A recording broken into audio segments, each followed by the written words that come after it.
Good morning, good afternoon, good evening. So, this will be the last part of the topic emergence of modern perspective and beginning of biological perspective. So, we will talk about Emil Kraepelin and his contribution to abnormal psychology.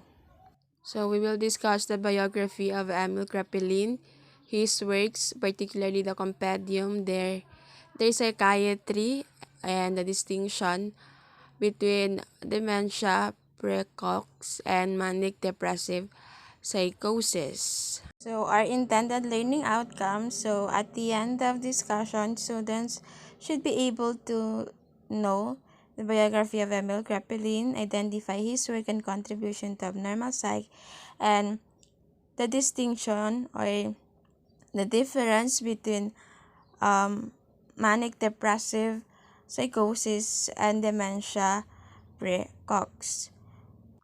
So, who is Emil Kraepelin? So, Emil Kraepelin is a German psychiatrist.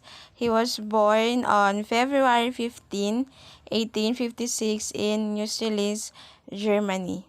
So, his father is Karl Kraepelin, who is a teacher, an actor, and an opera singer. His parents got separated because his father is an alcoholic, and because of that, he grew up with his mother. So one day at his school, Dr. Louis Kruger, one of his father's friend, brought him to hospital to observe his medical rounds. And because of that, Emil got interested in medicine. So he went to University of Leipzig to study medicine, but he later on transferred to Wurzburg. So in 1877, he read the book of Wilhelm Wundt entitled Physiological Psychology. So while studying at Wurzburg, he worked as an assistant physician at Dr. Franz von Rickener's clinic in Leipzig.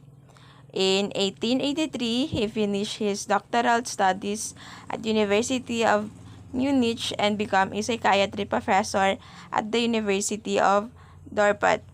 So, as a professor, he conducted many experiments and studies related to psychology, and he used the methods employed or applied by Wundt. His experiments were about mental effects of caffeine, tea, drugs, and fatigue. So he used the result of these experiments to create categories describing mental illnesses. So in 1883, he published his book entitled Psychiatry, a textbook for students and physicians, or also known as the Compendium de Psychiatry. So this book has an eight editions.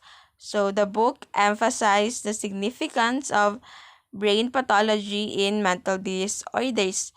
And the most important content of this book is a classification system of mental illnesses wherein he grouped disorders according to their patterns of symptoms in terms of genetics, course, and outcome. So the system is still valid today and it became the basis system of diagnostic and statistical manual mental disorders.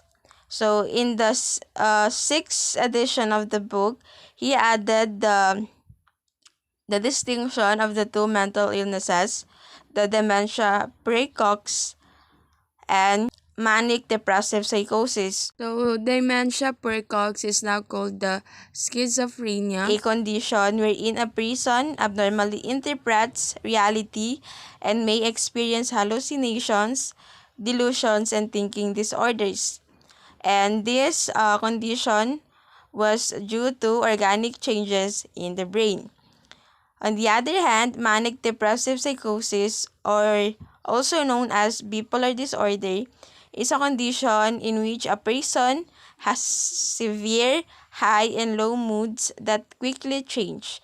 Kraepelin believes manic depressive psychosis are treatable and exogenous. And Kraepelin died on October 7, 1926 in Munich, Germany due to influenza and pneumonia. So this ends our report.